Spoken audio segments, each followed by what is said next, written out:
जो मनीष माने अन्य नारी मानकु चरित्रहीना बेश्या बोली कहउचंती ना, खास सही मानक पई ए वीडियोटी। काहाकु तमे चरित्रहीना बेश्या बोली कहउच? सही नारी को ना जहा गर्भरू तमे जन्म नेइच।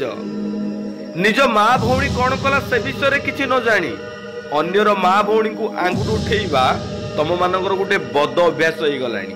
तमे माने धनी बोली झील बयसर झील मानक सहित लक्ष लक्ष टंका दे राति काटुच। हेले भाई भगवान एते निष्ठुर नुहंती।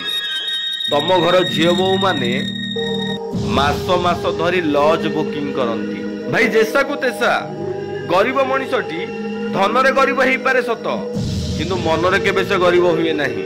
से समस्त को सम्मान करे, किंतु तमे माने बाप बयसर वृद्ध लोकटी को ना धरी डाकु थाओ। गोटे कथा भाई निश्चय मन रखिबो, तमे माने तो तम बाप माँ को केबे पाखरे रखी सेवा करि परिबो नाही।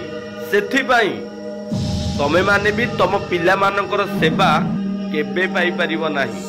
जहा करिथिबो ता एही पुरे ही भोगी की जीवो। जदि बाकी किछि रहि जाए ना, आर पुरे भोगिबा को प्रस्तुत थिबो।